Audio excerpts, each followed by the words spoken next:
name is Floris Kalman, and I was born in Belgium, in Brussels, in 1934.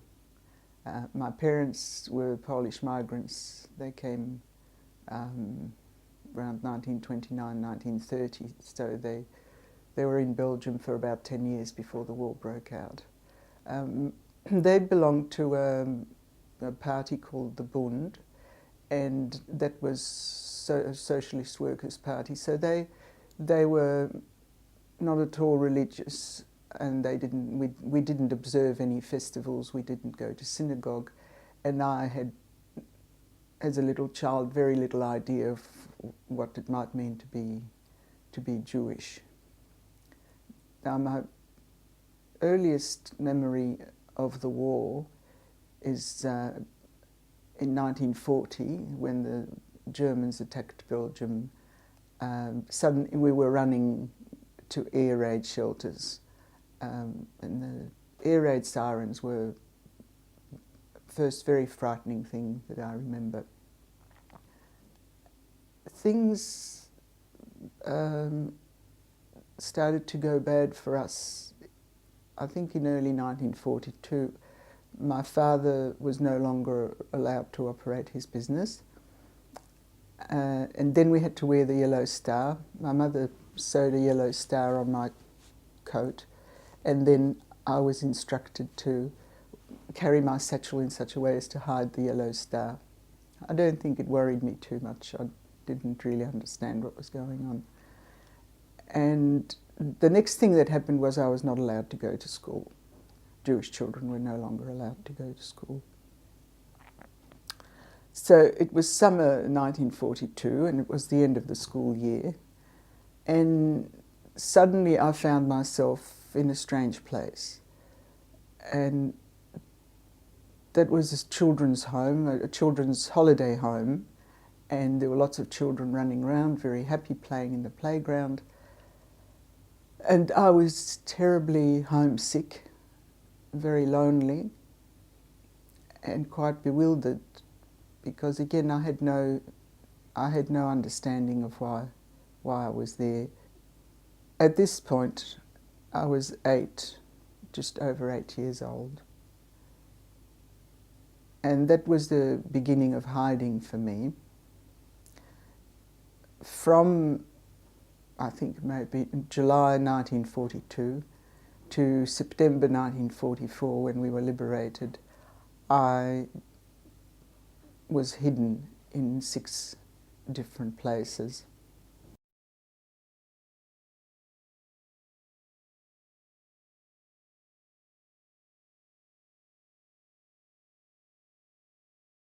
And you may have heard the story of Anne Frank. She was hidden with her family in a room, and they never went out anywhere. I was allowed to go out.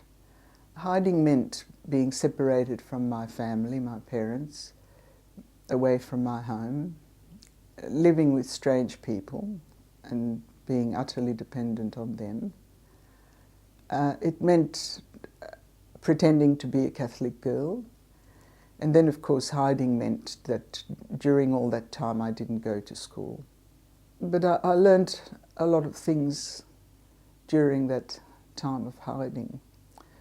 First of all, I learned it was no use being sad and crying, because living with strangers, I would not have been comforted. And also that it was no use saying I don't want to do this or I don't want that and getting angry, because then I would have been a nuisance. And I realized that it was important for me to stay with those people, and it was important for me to please them. Another constant thing was fear. Now, although I didn't really know what was going on, I didn't know what was happening to Jewish people, and I didn't really understand. And I didn't see it going on around me, because I wasn't in a ghetto and I wasn't in a camp. I was simply living with strange people. But the fear was there.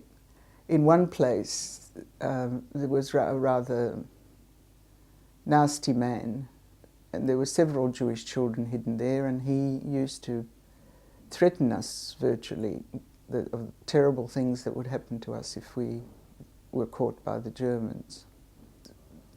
There was no explanation for anything that was happening. My parents didn't explain anything to me. My mother didn't in any way prepare me for living away from home. And certainly the people I was staying with did not talk to me actually about what was happening to me. In one place I remember very fondly. There was an extended family, grandparents, their daughter and son-in-law, and 3 children. They were kind, warm people. The grandmother was the one who looked after the children, and she looked after me, and she had a lovely smile. And I made a great discovery in that place. They had lots of books. They had lots of children's books. They had an area where there was floor-to-ceiling books. And I was nearly 9 at the time, and I discovered that I could read a whole book. So I virtually spent my days reading, and it was a wonderful, wonderful escape for me. In between places, I occasionally went back to stay with my parents. Now, that was not a happy situation because there was a lot of tension. My parents were in hiding too. My father never went out anywhere. He looked too foreign. And they were in a big house where there were other people hiding. They used to spend a lot of time practicing getting into the hiding hole, which was a space under a staircase with a cupboard to block it off. And so I really didn't want to stay there. I think I was relieved when I went off somewhere else.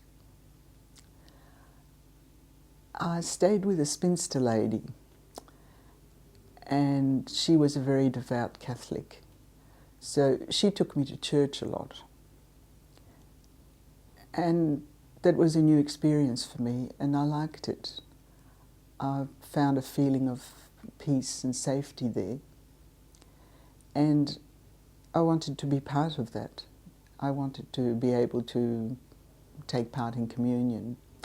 So on one occasion, I saw my parents, and I told them that I wanted to be baptized. And they became very angry, and I was very confused. I thought it had been such a good idea. I had no realization that, you know, as a Jewish girl, I shouldn't want to become a Catholic. I had no clear understanding of my identity at all. Now, this lady was also quite strict with me, very aloof. She had no experience of children. She was not at all warm or affectionate, and that made it quite hard for me. And so gradually, with time, our relationship deteriorated, and I became more miserable and more withdrawn. And by this time I was 9 years old, 9.5 perhaps. And so this was all really very difficult for me, but nobody acknowledged that I was having a hard time. Nobody gave me any encouragement or... Yeah, probably the most essential thing was some love and affection. And then I had a big adjustment to make. I was taken to just outside Brussels to a woman who kept a pub. And here suddenly I had to learn a new language, Flemish, because that was the language spoken in that area. And I had to do it quickly. And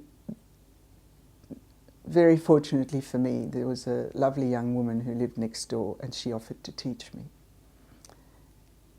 And I enjoyed learning, and I thought she was an angel. I really loved her. So that was a bright spot.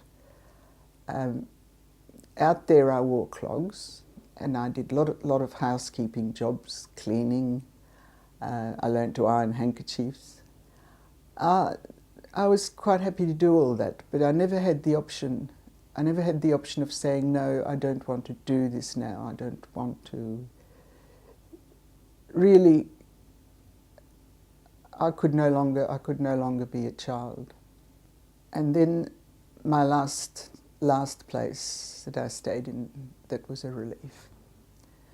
And the relief was that they were kind people, a woman and her elderly father, but they left me to myself. And if I offered to help in the household and do something, it was appreciated. And the old gentleman had time on his hands, so he used to talk to me, and he would tell me things about history and geography, and he took me to his vegetable plot. He had a vegetable plot. He was very proud of that. And he got me to do the weeding for him, so that was a great arrangement. And I often thought later, why was that so special? But I think I had a sense that they were treating me with respect, and that was very important.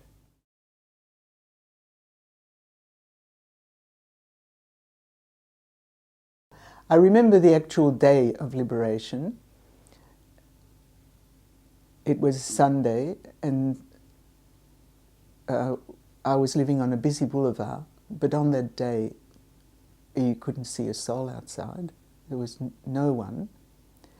It was a boulevard where a lot of Germans came through, and in the last days previously we'd seen them walking about looking untidy, unbuttoned, not at all their haughty, crisp appearance that they always had, and that was encouraging.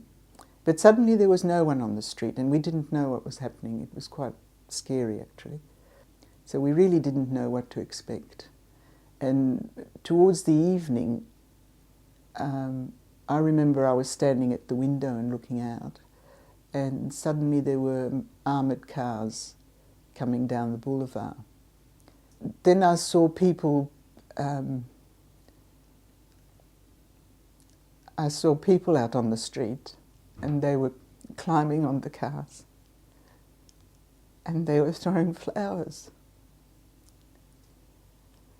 But what upsets me is that obviously people were thrilled and exhilarated and so on, but I don't think I felt a part of that. After a while I realised that a good thing was happening, that these were not Germans, and there wasn't going to be any fighting, and we were safe. But I think one of the things that, as a result of those 2 years of not feeling anything, I wasn't feeling joy either. I was just goggle-eyed. Being liberated meant that we came together as a family again, my parents, who fortunately survived, and my younger sister and myself. We expected life, I guess, to return to normal, although I don't think I knew what normal was. In a way, it was a disappointment, because I don't know if I expected a great joyous reunion, but it wasn't that. There was no joy, there was no sense of relief, and I think that for me it was, once again, it was a case of finding out what I was expected to do, how I should behave to please my parents.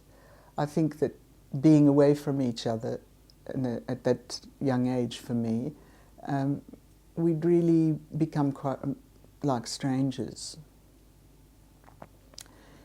The remarkable thing was that we never talked about the war. Once we were together, we behaved as if it had never happened.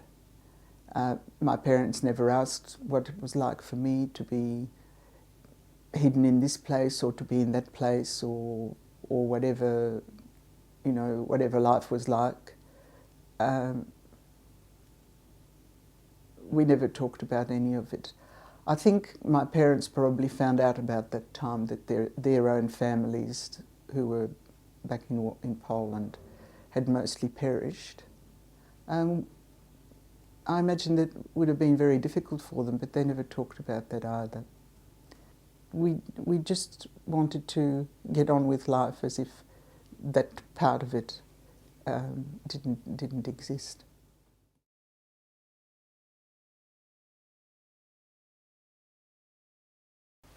Well, then we migrated to Australia, and in time I married here and I had 3 children, and as it happens, my husband is also a child survivor, and his experience was quite different from mine because he was in a labour camp and then later in camps. I still didn't talk about my experience because, having been hidden, I thought, he's the one who's had a really terrible time, and nothing much happened to me, I was only hidden. And then in 1990, when I already had 1 grandchild, someone formed a group in Melbourne of child survivors. Child survivors were obviously not children anymore, but they were people who'd been children during the war, like me, in Europe. And it seemed a strange idea at first, but we started meeting, and then we started talking about our experiences during the war. And then we began to realise that, yes, we had been affected. Adults often say to children, "Oh, you're only a child. You didn't understand what was going on. You didn't realise. It didn't really have any effect on you." Or again, you were very young and you don't remember. But in that group we realised that those experiences did affect us. And it was a great relief and a very exciting discovery that we could talk about what had happened, and we could listen to each other and give each other support, and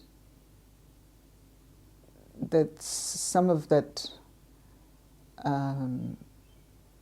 numbing of feelings finally, which had gone on for a very long time because it was what we learned to do as children to survive. And finally we could thaw out and we could look at how it had felt for us to be those children. Children are still in all kinds of situations where either war or prisons or camps, or suffer abuse at the hands of adults, and nobody shows them understanding or recognition. And so we feel that we have learned something important in this group that we can contribute and that hopefully other people can learn from.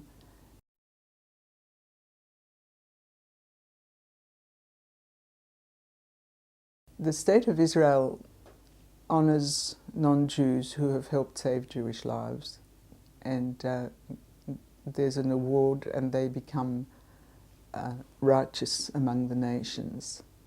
And I've had the privilege of being involved in 2 ceremonies where this award was given to 2 different families who hid my parents, my younger sister, and also myself.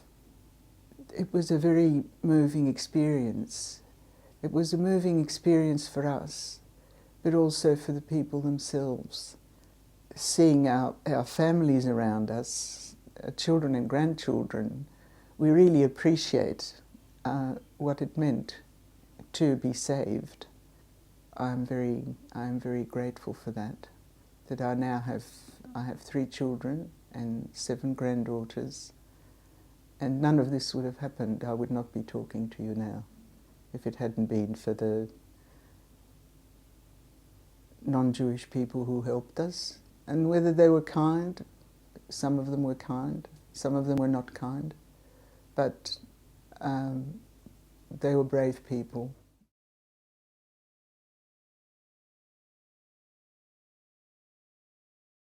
I feel that it's very important for me to be doing this. One reason is that I feel it's important for young people to understand how a child's experience was different from that of an adult, and how children were affected. And it's very important for me somehow to talk about this experience, and so I really appreciate that you are listening to me. You may have seen the quilt that's hanging in the entrance to the museum, and this was done by child survivors, and each piece represents something in the child survivor's experience. And mine is actually standing by the window. I'm standing by a window and I'm looking out on the day of liberation.